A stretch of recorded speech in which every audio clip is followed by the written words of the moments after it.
Good morning students, ફરી એકવાર તમારું સ્વાગત છે ઈ લર્નિંગ પ્રોગ્રામમાં.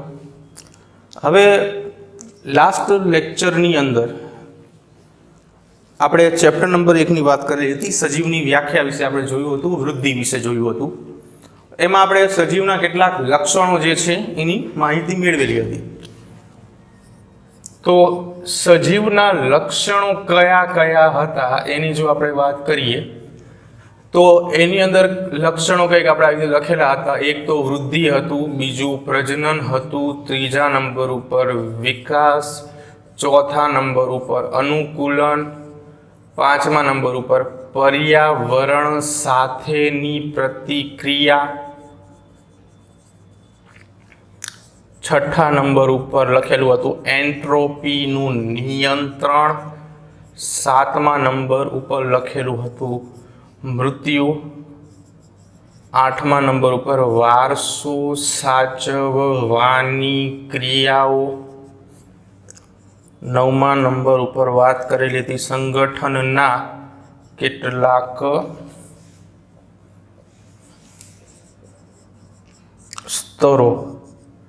ટોટલ આપણે 11 જે છે એ વાત કરેલી હતી.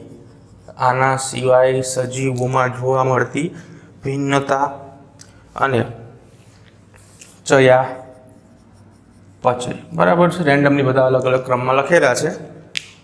તો જે આ 11 માહિતી આપણે લીધેલી વાત કરેલી, ખાલી બધા લક્ષણો વિશે આપણે જોવાનું નથી. એનસીઆરટી બેઝ જે છે આપણે 5 લક્ષણો વિશે વાત કરવાની છે. બાકીના જે લક્ષણો છે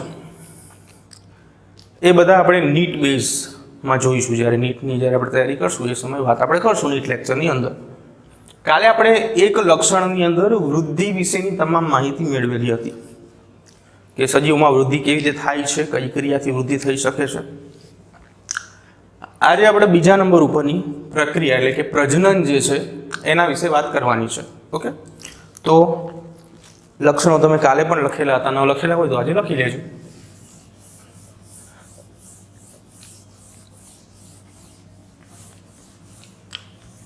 તો આજે આપણે ચર્ચા કરીશું સજીવોના ગુણધર્મ તરીકે પ્રજનન.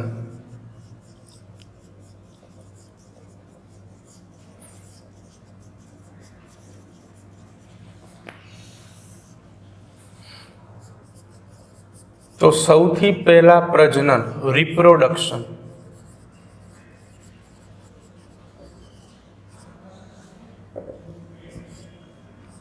શું છે? વ્યાખ્યા સમજી. તો પ્રજનન શબ્દ તમે સમજો. બાયોલોજી હું તમને જણાવીશ કે એક શબ્દોનો વિષય છે. તમને શબ્દ ઉપર પકડ મેળવતા આવડી જશે તો ગોખણવાની એટલે કે ગોખવાની જરૂર નહીં પડે. ગોખણ શક્તિની કોઈ જરૂરિયાત નથી. ખાલી શબ્દ સમજો તો એના ઉપરથી તમે શબ્દોને ગોઠવીને વ્યાખ્યા રજૂ કરી શકો છો. બરાબર છે. આમાં એટલી બધી યાદ શક્તિની પણ જરૂર ન પડે. તો એક શબ્દ સમજો, પ્રજનન. પ્ર એટલે ફરીવાર, જનન એટલે નિર્માણ કરવું. આવો સાદો અર્થ થાય પ્રજનનનો, પ્રજનન. જનન એટલે સર્જન, પ્ર એટલે ફરીવાર. ઓકે, તો પ્રોપર વ્યાખ્યા શું થાય? વ્યાખ્યાઓ આપણે ખાસ બધી યાદ રાખીશું કેમ કે એક માર્કના પ્રશ્નોની અંદર વ્યાખ્યા જે છે પૂછાતી હોય છે. તો જો પ્રજનનની વ્યાખ્યા શું થશે? તો પુખ્ત અવસ્થાએ સજીવ પોતાના જેવી નવી સંતતિનું સર્જન કરવા માટે જે જૈવિક ક્રિયા કરે છે, આ જૈવિક ક્રિયાને પ્રજનન તરીકે ઓળખવામાં આવે છે. આની વ્યાખ્યા થઈ કે પુખ્ત અવસ્થાએ સજીવ પોતાના જેવી નવી સંતતિનું સર્જન કરવા માટે જે જૈવિક ક્રિયા કરે છે, આ જૈવિક ક્રિયાને પ્રજનન એટલે કે રિપ્રોડક્શન તરીકે ઓળખવામાં આવે છે. રી એટલે ફરીવાર, પ્રોડક્શન એટલે સર્જન કરવું. તો વ્યાખ્યાની અંદર અમુક શબ્દો એવા છે કે જેની આપણે સમજૂતી મેળવવાની છે. શબ્દ પહેલો છે પુખ્ત અવસ્થાએ, મેચ્યુરિટી સ્ટેજ કહેવાય. કે પ્રજનન કરવા માટેની સૌથી પહેલી શરત શું છે કે સજીવ જે છે એ પુખ્ત હોવો જોઈએ. એનો અર્થ એવો થયો કે પુખ્ત સજીવ જે નથી એ પ્રજનન નહીં કરી શકે. સજીવ પુખ્ત હોવો જોઈએ, મેચ્યોર હોવો જોઈએ, બરાબર છે. બીજું, પોતાના જેવી જ નવી સંતતિ. આ શું કહેવા માંગે છે શબ્દ? તો જો કે મરઘીના ઈંડામાંથી મરઘી જ આવે, ચકલી ના આવે. તો એનો અર્થ એવો થયો કે જે પિતૃ છે, પિતૃ એટલે માતા અને પિતા એવું ધારી લો, સંતતિ એટલે બાળ. આવા શબ્દો જે છે બાયોલોજીમાં આવશે, અત્યારથી ટેવ પાડશો તો 12મા ધોરણમાં બહુ સરળતા પડશે. એટલે માતા પિતા જેવી જ નવી સંતતિ આવે છે. મનુષ્ય જે છે એ પ્રજનનની ક્રિયાથી નવી સંતતિ સ્વરૂપે મનુષ્યને જ જન્મ આપશે, બરાબર છે. કૂતરા છે તો એ નવી સંતતિ તરીકે ગલુડિયાને જ જન્મ આપશે. તો એ શબ્દ શું થયો? પોતાના જેવી જ નવી સંતતિ. ક્યારે મરઘીના ઈંડામાંથી ચકલી ન નીકળે, સિમ્પલ વસ્તુ છે, બરાબર. તો એવી જે સર્જન કરવા માટે જૈવિક ક્રિયા, બાયોલોજીકલ પ્રોસેસ છે, આમાં ક્યાંય ફિઝિક્સ યુઝ થતો નથી. ન્યૂટનનો ગતિનો ત્રીજો નિયમ અહીંયા ન લાગે. બાયોલોજીકલ પ્રોસેસ છે, બરાબર છે. બીજું કે આ જે જૈવિક ક્રિયા છે એને શું કહેશું આપણે? પ્રજનન તરીકે ઓળખવામાં આવશે. એટલે પ્રજનન જે છે એનાથી નવી સંતતિનું સર્જન થાય છે. હવે પ્રશ્ન એવો થાય કે પ્રજનનની ક્રિયાની જરૂરિયાત શું છે? શા માટે સજીવો પ્રજનનની ક્રિયા કરે છે? નેક્સ્ટ પોઈન્ટ, પ્રજનનની ક્રિયાની જરૂરિયાત.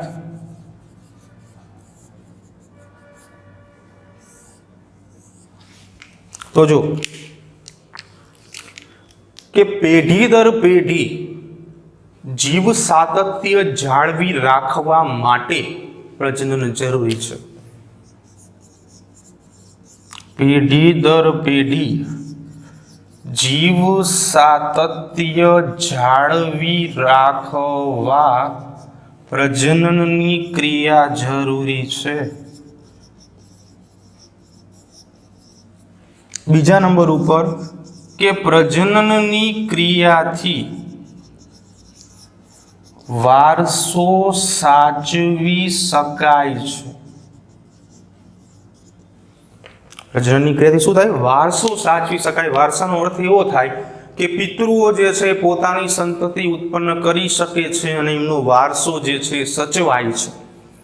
તમે એક વસ્તુ નોટ કરેલી હોય તો પોતાના જેવી સંતતિ, પોતાના જેવા લક્ષણ ધરાવતી સંતતિ મળે છે, તો એનું કારણ શું છે?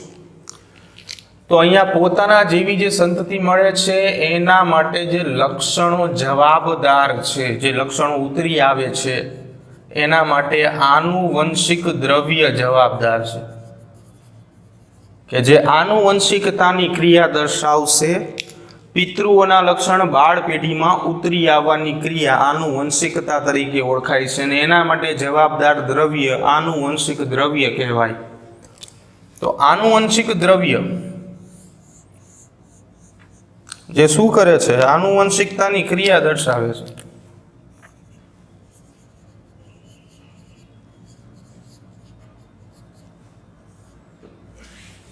આનુવંશિકતાનો અર્થ હમણાં પણ કીધું કે પિતૃઓના લક્ષણ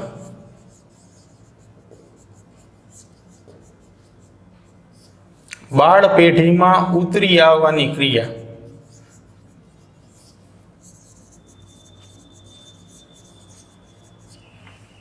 તો આનુવંશિક દ્રવ્ય તરીકે આપણી પાસે શું છે? તો આપણી પાસે ડીએનએ છે, ડીઓક્સી રિબોન્યુક્લિક એસિડ.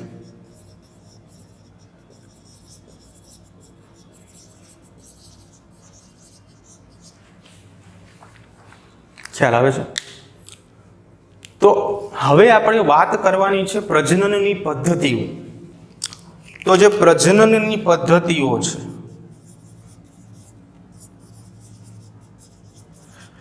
રિપ્રોડક્શન, મુખ્ય બે પ્રકારો આપણી એનસીઈઆરટી ની બુકની અંદર આપેલા છે, જેની અંદર પહેલો પ્રકાર છે અલિંગી પ્રજનન, એટલે કે એસેક્સ્યુઅલ રિપ્રોડક્શન, અને બીજો પ્રકાર છે લિંગી પ્રજનન, એટલે કે સેક્સ્યુઅલ રિપ્રોડક્શન. બસ આ બે વિશે આપણે વાત કરવાની છે.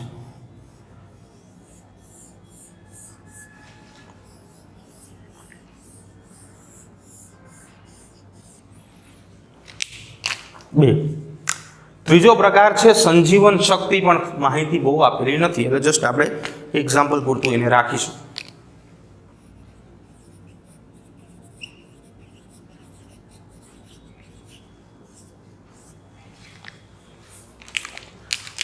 તો હવે આપણે વાત કરીશું આ બંને પ્રકારો વિશેની, અને એના ઉદાહરણો જે છે આપણને આપેલા છે.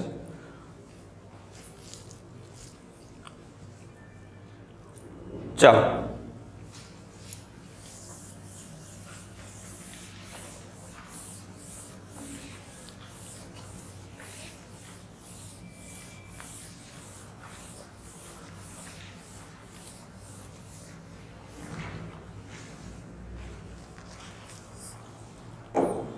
હવે પહેલા આપણે વાત કરીએ અલિંગી પ્રજનનની પદ્ધતિઓ વિશે થોડી. બરાબર,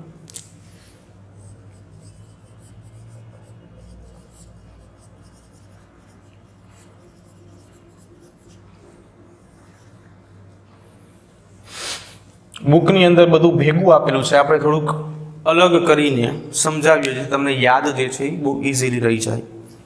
તો જે અલિંગી પ્રજનન જે છે એ સામાન્ય કક્ષાના સજીવોની અંદર જોવા મળશે, જે શરૂઆતમાં ઉત્પન્ન થયેલા સજીવો છે. એટલે સરળ આયોજન ધરાવતા સજીવોમાં આ પ્રજનન પદ્ધતિ જોવા મળે છે.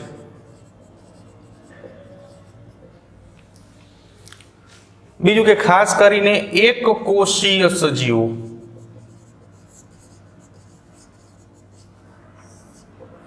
કે જેમનું દેહ માત્ર એક જ કોષનું બનેલું હોય,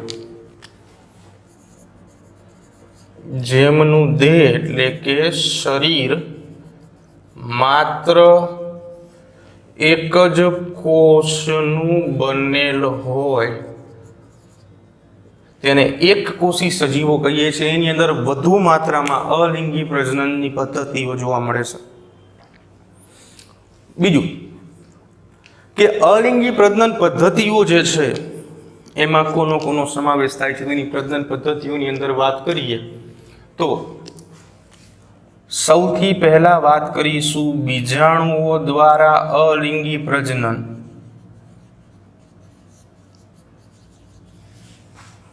તો એ જે છે એ ફૂગમાં તમને જોવા મળશે.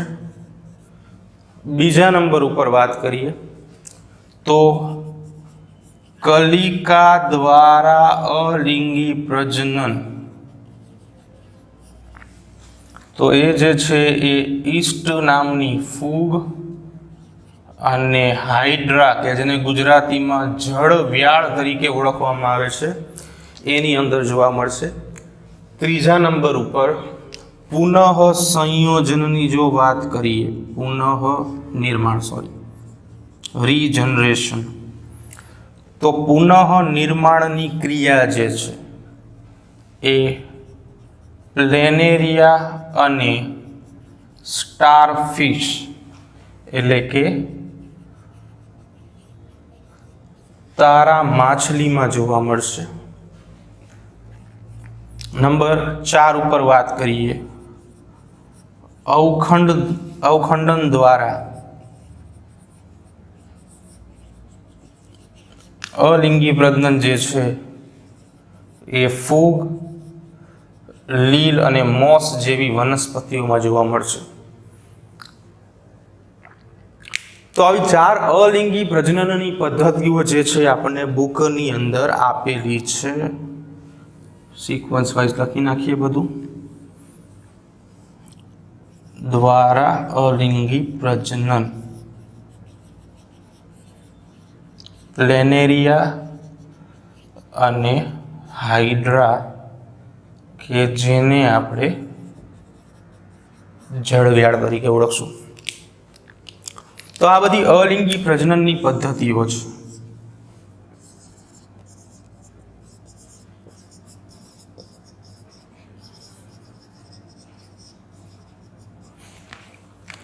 દરેક વિશે આપણે વાત કરવાની છે ડિટેલમાં કે કેવી રીતે આ પ્રક્રિયાઓ થાય છે. શરૂઆત કરીએ બીજાણુ દ્વારા અલિંગી પ્રજનન કે જે ફૂગમાં તમને જોવા મળશે.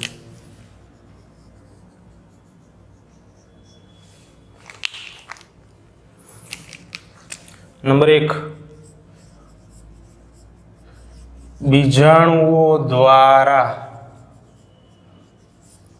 અલિંગી પ્રજનન કે જે તમને જોવા મળશે ફૂગમાં. હવે બીજાણુઓ સ્પોર્સ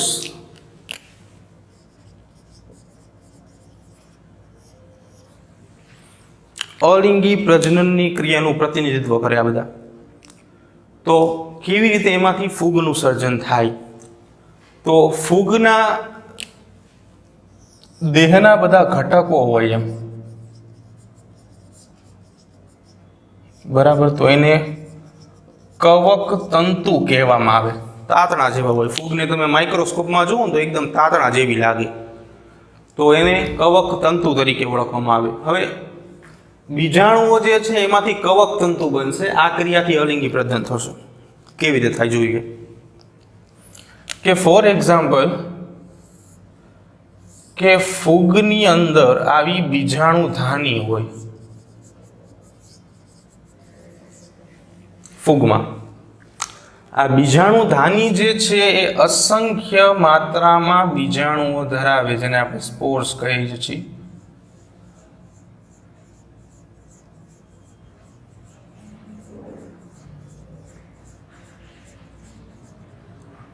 આ શું ધરાવે છે? બીજાણુઓ. સ્ટેપ બાય સ્ટેપ પ્રોસેસ કરી છે એટલે આપણે અહીંયાને એ નામ આપીએ. હવે જ્યારે પણ આ બીજાણુ ધાની જે છે, આ ભાગ જે છે બીજાણુ ધાની, આ દંડ છે બીજાણુ ધાની, એ સ્ફોટન પામે, ફાટી જાય. તો સ્ફોટન પામવાથી શું થાય? તો કે બીજાણુઓ જે છે એ બહાર આવી જાય છે.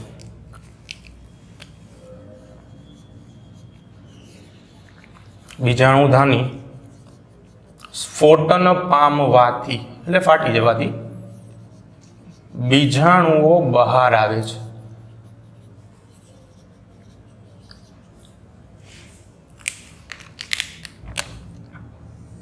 બીજાણુઓ બહાર આવે એટલે શું થાય? તો કે ફોર એક્ઝામ્પલ કે આ બીજાણુ છે. આ બીજાણુઓ જે છે એ ધીમે ધીમે નવા આવા તંતુની રચના કરે. જે મુજબ આપણે આગળ વાત કરી ને કવક તંતુ કહેવાય એમ.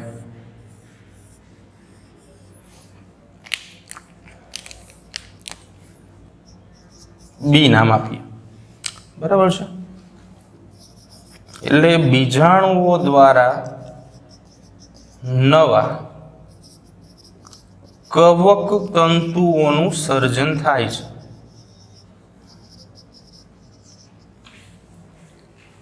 જે મુજબ આપણે વાત કરી કે દેહના ઘટકો કવક તંતુ. આ કવક તંતુઓ બધા ભેગા થાય ને એટલે એક જાળી જેવી રચના બનાવે, જેને કવક જાળ કહેવાય.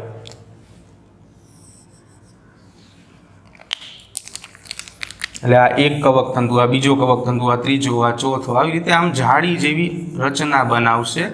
અને એને કારણે આખે આખું ફૂગ જે છે એનો દેહ બનશે, જેને સુકાઈ તરીકે ઓળખવામાં આવે છે. આગળના ચેપ્ટરમાં આપણે જોઈશું.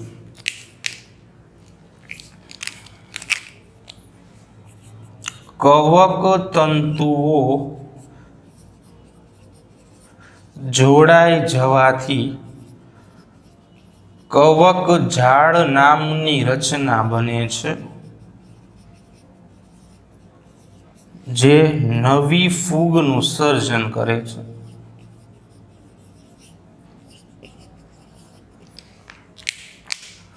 આ બન્યું ને એ કવક ઝાડ છે, એ બી અને સી, અને આમાંથી ફરી વખત આવી બીજાણુધાની સર્જાય અને નવા સજીવનું સર્જન થાય. એટલે આ રીતે આખી પ્રોસેસ જે છે એ સાયકલિક ચાલ્યા જ રાખે. ફૂગમાંથી બીજાણુધાની બને, બીજાણુધાનીનું સ્ફોટન થાય, બીજાણુઓ બહાર આવે, એમાંથી કવક તંતુ બને, કવક તંતુઓ ભેગા થાય, ભેગા થઈને કવક ઝાડ બનાવે, નવી ફૂગનું સર્જન કરે. બરાબર. તો આ પહેલી પ્રોસેસ હતી જેને આપણે કહેતા હતા બીજાણુઓ દ્વારા અલિંગી પ્રજનન. ઓકે. બીજી પ્રોસેસ કલિકા દ્વારા અલિંગી પ્રજનનની જો વાત કરીએ, બરાબર છે, સ્ક્રીનશોટ પાડો તો પાડી લેજો મિત્રો.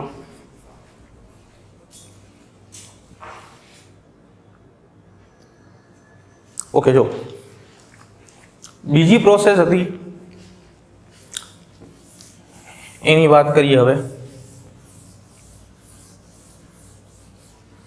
કે જેનું નામ છે કલિકા દ્વારા અલિંગી પ્રજનન. તો કલિકા દ્વારા જે અલિંગી પ્રજનન ની ક્રિયા આપણે દર્શાવીએ છીએ એ ક્રિયા તમને ઈસ્ટ અને હાઇડ્રામાં મળશે. આ આખી ક્રિયાને કલિકા સર્જન કહેવામાં આવે છે.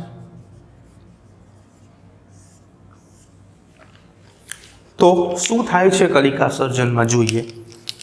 ફોર એક્ઝામ્પલ કે ઈસ્ટ જે છે એ કોષીય વનસ્પતિ છે. આ ઈસ્ટ છે, ઈસ્ટની અંદર આ એનું કોષ કેન્દ્ર છે અને ફરતેની બાજુ આ કોષ રસ આવેલો છે એનો.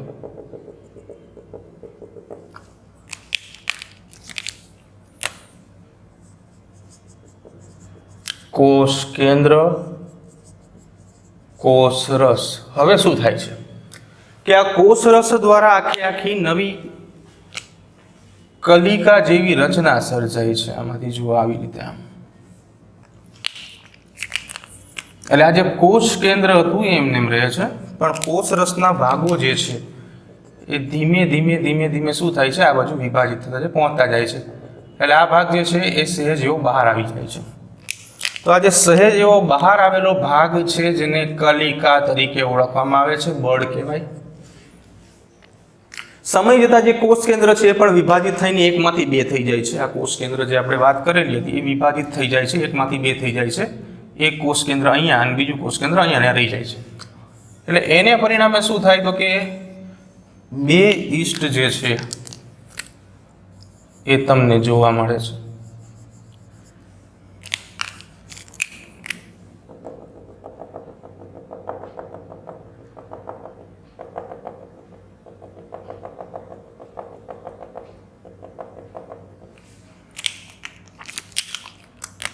જેને બાળ ઈસ્ટ તરીકે ઓળખવામાં આવે છે. તો કલિકા દ્વારા એકમાંથી બે ઈસ્ટ બની મિત્રો. બીજા નંબર ઉપર હાઇડ્રા. હાઇડ્રા જે છે જળવ્યાળ,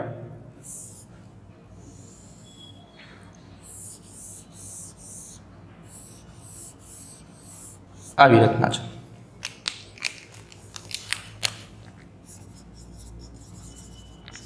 આ એના સૂત્રાંગો છે. હવે હાઇડ્રામાં શું થાય તો કે આ એક ભાગ જે છે અહીંયાથી સતત કોષ સમવિભાજનની ક્રિયા દર્શાવે આવી રીતે,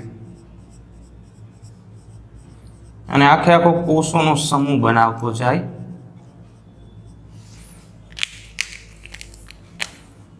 એટલે આ કલિકામાંથી પછી પુખ્ત અવસ્થાએ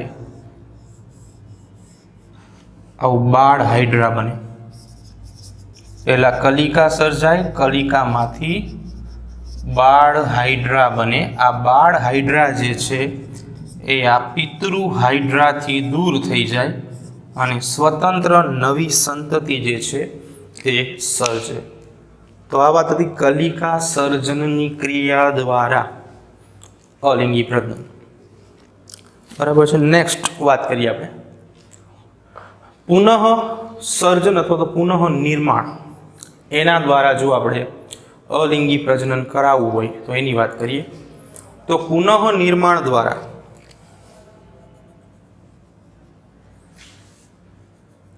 નંબર 3 પુનઃ નિર્માણ અથવા તો પુનઃ સર્જન એના માટે પ્લેનેરિયા અને સ્ટારફિશ, બુકમાં ખાલી પ્લેનેરિયા આપ્યું છે પણ તારા માછલી પણ આ ક્રિયા દર્શાવે છે. તો આ પ્રક્રિયાની અંદર શું થશે તો કે પ્લેનેરિયા જે છે એ આવું સજીવ છે.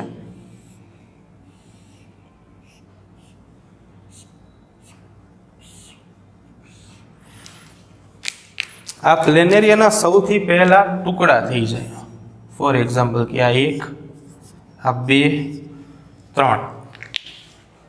3 ટુકડા થઈ ગયા. 3 ટુકડા થઈને શું થશે તો કે દરેક ટુકડો પોતાનો ખૂટતો ભાગ જે છે એનું નિર્માણ કરશે અને આ ક્રિયાને પુનઃ સર્જન કહેવામાં આવે.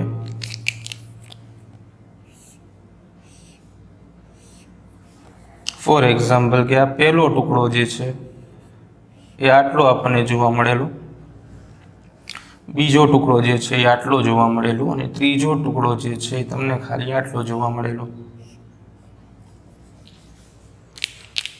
તો આ ટુકડો જે છે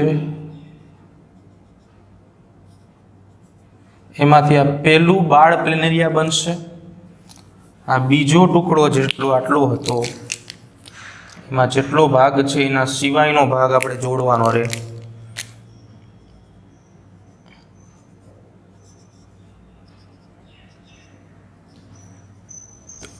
બીજું બાળ પ્લેનેરિયા બનશે.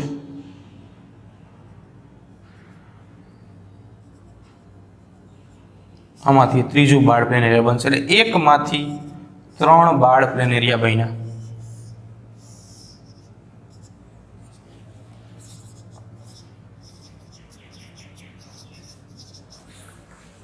તો આ આખી પ્રક્રિયાને પુનઃ નિર્માણ કહેવામાં આવશે.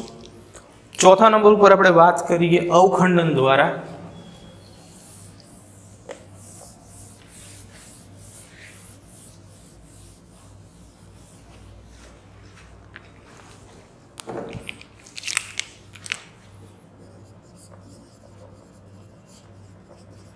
અવખંડન દ્વારા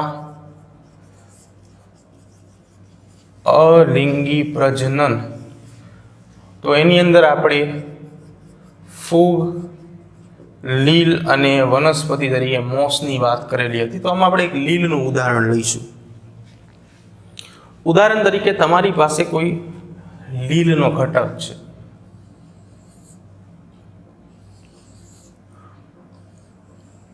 આ લીલનો ઘટક.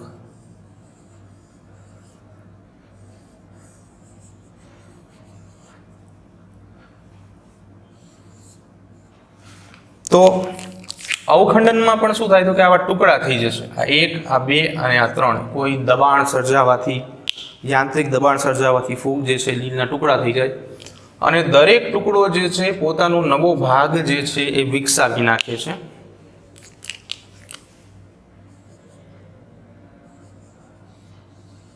પહેલો ટુકડો ઉદાહરણ તરીકે આવો પડ્યો છે, બીજો ટુકડો જે છે એ કંઈક આવો પડેલો છે અને ત્રીજો ટુકડો જે છે એ આવો પડેલો છે. તો દરેક ટુકડો શું કરશે? પોતાનો ખૂટતો ભાગ વિકસાવી દેશે.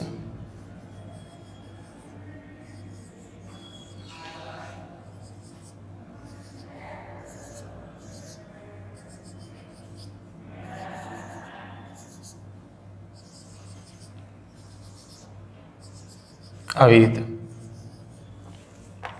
તો આમાંથી આ 1, આ 2 અને આ 3 બાળ સજીવો જે છે એનું સર્જન થાય છે. તો આવી રીતે અલિંગી પ્રજનનની ક્રિયાઓ જોવા મળે છે. બીજી એક અગત્યની વાત કે અલિંગી પ્રજનનની ક્રિયા દ્વારા ગુણિત થતા, એટલે સંખ્યામાં વધારો કરતા, એમ બરાબર. ગુણિત થવું એટલે શું કે આ 1 છે તો એમાંથી આ 2 બની ગઈ, આ 1 માંથી 3 બની ગયા, આ પણ 1 માંથી 3 બની ગયા. ખાલી 3 તો આપણે એક એક્ઝામ્પલ માટે રાખેલા છે, બાકી સંખ્યા ઘણી બધી વધી શકે. તો ગુણિત થતા એક કોષી સજીવો દ્વારા મળતી સંતતિ પિતૃઓની આબેહૂબ નકલ જેવી હોય છે. પિતૃઓની આબેહૂબ નકલ જેવી હોય છે અને આ જે નકલ છે એને ક્લોન્સ તરીકે ઓળખવામાં આવે છે. ગુજરાતીમાં એને જનીનિક પ્રતિકૃતિ કહેવામાં આવે. એના જેવી જ લાગે. બરાબર. તો ક્લોન્સની વ્યાખ્યા આ છે કે અલિંગી પ્રજનન દ્વારા ગુણિત થતા એકકોષી સજીવો દ્વારા મળતી જે સંતતિ છે એ પિતૃઓની આબેહૂબ નકલ જેવી હોય છે, જેને આપણે ક્લોન્સ કહીએ છીએ. પ્રશ્ન એવો થાય કે શા માટે ક્લોન્સ સર્જાય? તો એનું કારણ એવું છે મિત્રો કે ક્લોન્સ અથવા તો જનીનિક પ્રતિકૃતિ આ એટલા માટે બને છે કારણ કે અલિંગી પ્રજનનમાં માત્ર એક જ સજીવ એટલે કે પિતૃ દ્વારા સંતતિનું સર્જન થાય છે. એટલે કે એક પિતૃમાં જે પણ લક્ષણો, જે પણ ગુણધર્મ હશે એ જ જે છે એની સંતતિમાં ઉતરી આવશે. ફોર એક્ઝામ્પલ, આ ઈસ્ટમાં જે પણ લક્ષણો છે એ તેમાંથી બનેલી બે ઈસ્ટમાં ઉતરી આવશે 100%. કેમ? કારણ કે એકમાંથી બે થાય છે. રાઈટ. હવે આ જ વાત આપણે લિંગી પ્રજનન કરતા સજીવો માટે જોવાની છે.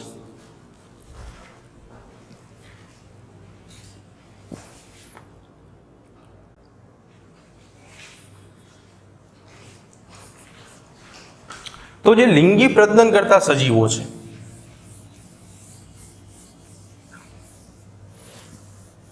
હવે એની વાત કરવાની છે.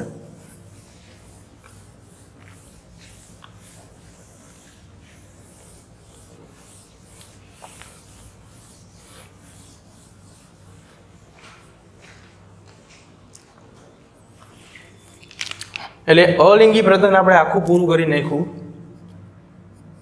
નેક્સ્ટ વાત આપણે કરશું લિંગી પ્રજનન, સેક્સ્યુઅલ રિપ્રોડક્શન.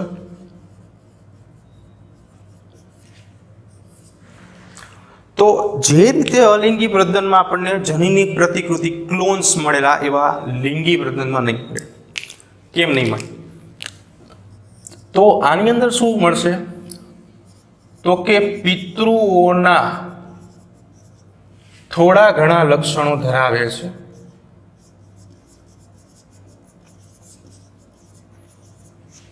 બધા જ લક્ષણો નહીં ધરાવે.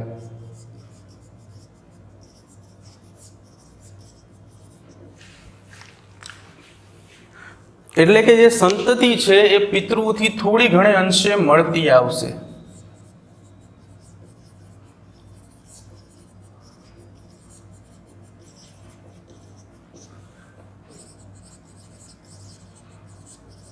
તો પ્રશ્ન એવો થાય કે શા માટે આવું?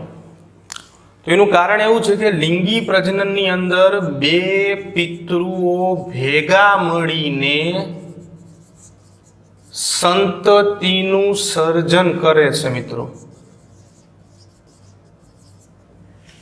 બરાબર. તો કેવી રીતે બે પિતૃઓ ભેગા મળશે? જો તો કે આ નર છે મેલ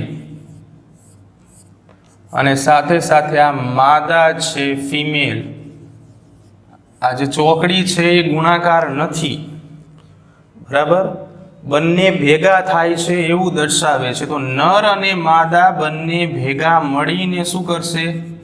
સંતતિનું સર્જન કરશે, સંતતિનું નિર્માણ. હવે અલિંગી પ્રજનનમાં આપણે એવું જોયું હતું કે એક જ સજીવ જે છે એ સંતતિનું નિર્માણ કરતો હતો. એટલે એના જેટલા લક્ષણો હતા એ બધા આવનારી પેઢીમાં ઉતરી આવતા હતા. પણ આમાં શું થાય કે થોડા લક્ષણ અહીંયાથી આવે, થોડા લક્ષણ અહીંયાથી આવે, બંને ભેગા થઈને સંતતિનું નિર્માણ થાય. એટલે આના જે લક્ષણો છે એ લક્ષણ નર અને માદા બંનેના મિશ્ર એટલે કે ભેગા જોવા મળે. એટલે કે અમુક લક્ષણ નરમાંથી પણ ઉતરી આવે, અમુક લક્ષણ માદામાંથી પણ ઉતરી આવશે.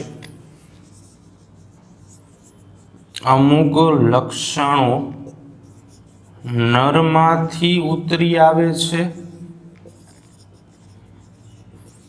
જ્યારે અમુક લક્ષણો માદામાંથી પણ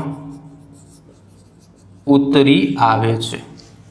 એટલે 100% નર જેવી પણ નહીં લાગે ને 100% માદા જેવી પણ નહીં લાગે. હવે પ્રશ્ન એવો થાય કે શું બધા સજીવો પ્રજનન કરી શકે છે? આપણે એવું કીધું કે પ્રજનનની ક્રિયાથી સંતતિ જે છે એનું સર્જન કરી છે, જીવ સાતત્ય જળવાઈ રહે, વારસો જે છે આગળ વધે. પણ પ્રશ્ન એવો છે કે શું દરેક સજીવો પ્રજનન કરી શકે છે? તો કે ના. કયા સજીવો પ્રજનન કરી શકતા નથી? તો જો સૌથી પહેલા આપણે વાત કરીશું વંધ્ય સજીવો વિશે.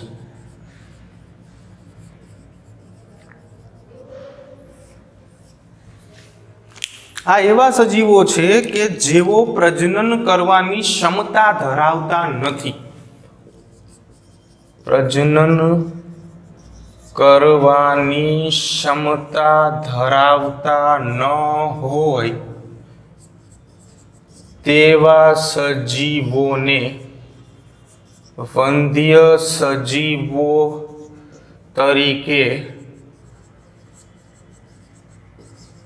ઓળખવામાં આવે છે. ઉદાહરણ આપીએ કોઈ. ઉદાહરણ તરીકે વંધ્ય યુગલ બુકમાં પણ આપેલું છે. એટલે કે એવું પુરુષ અને સ્ત્રી કે જે પ્રજનનની ક્રિયાથી નવો બાળ સજીવ પેદા કરી શકશે નહીં. સેકન્ડ નંબર ઉપર વાત કરીશું ખચ્ચર. આ ખચ્ચર જે છે એ એક સંકર જાત છે. બાયોલોજીમાં શબ્દ આવશે. સંકર જાતનો અર્થ એવો થાય કે બે સજીવોને ભેગા કરીને, જુદી જુદી જાતિના સજીવોને ભેગા કરીને અથવા તો સમાન જાતિના સજીવોને ભેગા કરીને નવા સજીવનું સર્જન કરવું. એટલે કે ખચ્ચર જે છે એ ઘોડા અને ગધેડાનું મિશ્રણ છે. ઘોડા અને ગધેડા બંનેને મિશ્ર કરવાથી જે નવી જાત ભેગી થાય છે, આપણને મળે છે, એ ખચ્ચર છે. એટલે એ પણ શું છે? વંધ્ય સજીવની અંદર આવશે, જે પ્રજનન કરી શકશે નહીં. અને છેલ્લે ત્રીજા નંબર ઉપર કામદાર માખી. હવે આ કામદાર માખી શું છે? તો તમે મધમાખી વિશે જાણતા જ હશો. મધમાખી જે છે એ મધપૂડો બનાવે. હવે જે મધપૂડો હોય, મધમાખીનો મધપૂડો, એમાં 3 પ્રકારની માખીઓ જોવા મળે. એમાં પહેલા નંબર ઉપર જે માખી જોવા મળે એને રાણી કહેવામાં આવે. ક્વીન, રાણી એક જ હોય. બીજા નંબર ઉપર જે માખી જોવા મળે એને નર માખી એટલે કે ડ્રોન તરીકે ઓળખવામાં આવે. અને ત્રીજા નંબર ઉપર જે તમને માખી જોવા મળશે, જેની આપણે વાત કરવાની છે મિત્રો, કામદાર માખી.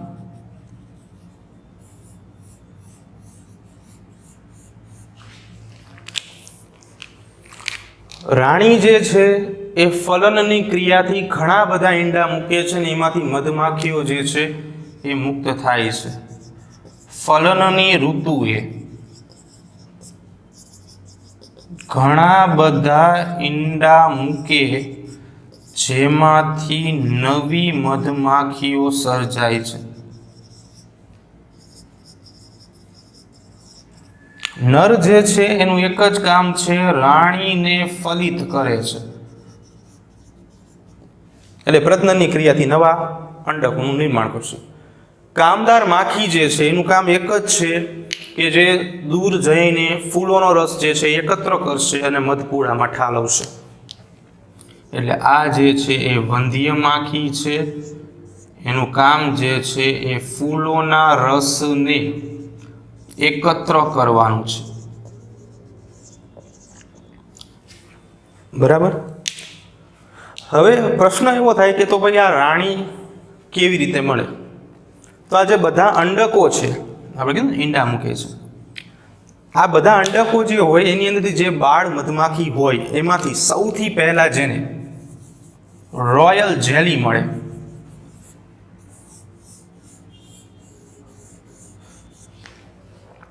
આ રોયલ જેલી જે માખી ચાખશે,